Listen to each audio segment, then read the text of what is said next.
मैं रघुवीर सिंह, उम्र 62 साल। मैं जॉब छोड़ चुका हूँ, जिसके पीछे एक बड़ा कारण है। 30 साल पुलिस की नौकरी की, लाशें देखी, चीखें सुनी और डर को आंखों में मरते देखा। एक से बढ़कर एक घटना देखी मैंने अपने जीवन में। लेकिन आज भी एक रात है जिसके बारे में बोलते समय मेरे हाथ कांपने लगते हैं। ये बात है 15 साल पहले की। उस रात मैं 911 कॉल सेंटर से जुड़ा ड्यूटी ऑफिसर था।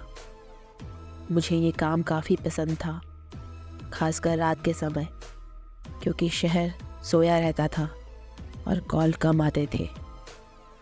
पर उस रात एक भी कॉल नहीं आया था। मैं अकेले बैठे हुए चाय की चुस्कियाँ ले रहा था कि तभी मेरी नज़र घड़ी की कांटों पर गई। 2:17 हो रहे थे।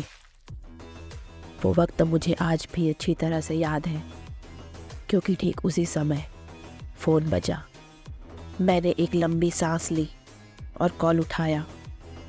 मैंने कहा, 911 आपातकालीन सेवा, बताइए क्या समस्या है।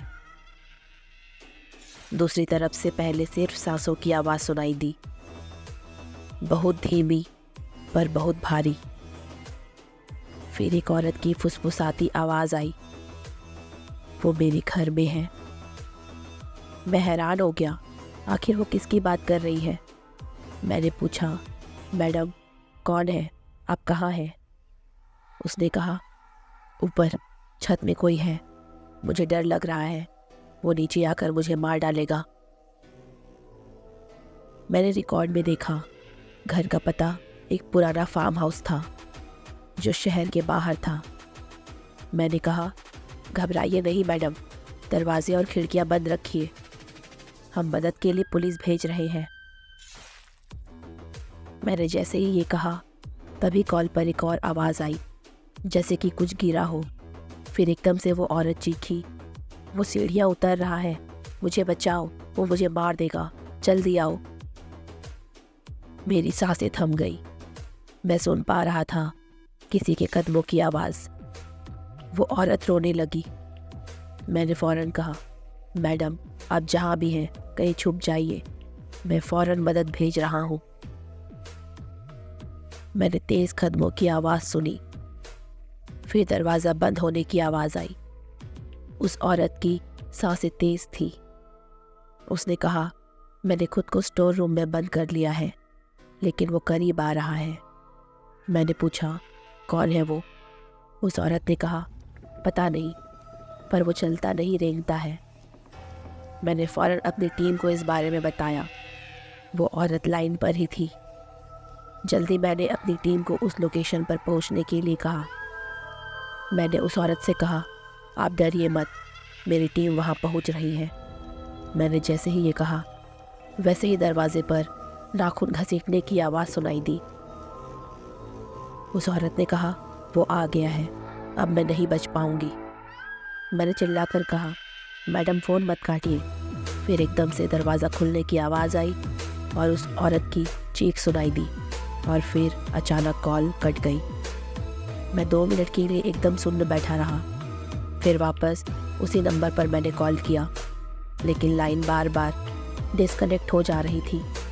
मैंने अपनी टीम से बात की, वो लोग वहाँ पहुँच चुके थे, लेकिन उन्होंने एक अजीब सी बात मुझसे कही कि घर खाली था, वहाँ कोई भी नहीं था, सब कुछ ठीक था, दरवाजे खिड़कियाँ बंद थे, सारी चीज़ें अपनी जगह पर थी।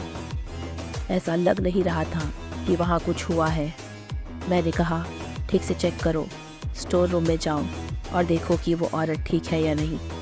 टीम वहाँ गई।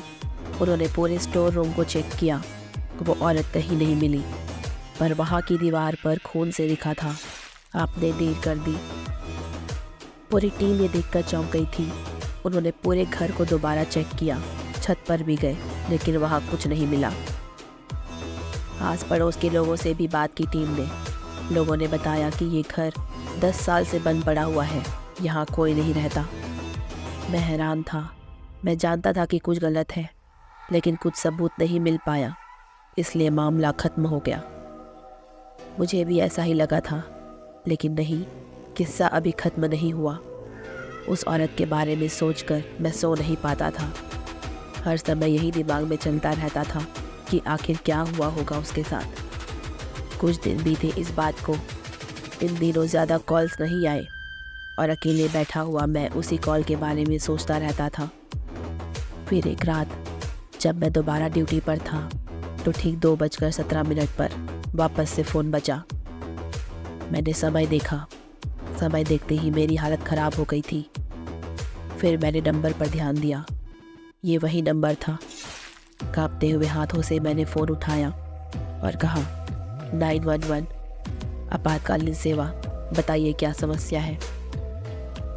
दूसरी तरफ से ऐसी आवाज़ आई जैसे कोई डर के कारण सांस रोक कर बैठा हो। फिर वही वो औरत बोली, आपने कहा था आप मुझे बचा लेंगे, लेकिन आप नहीं आए।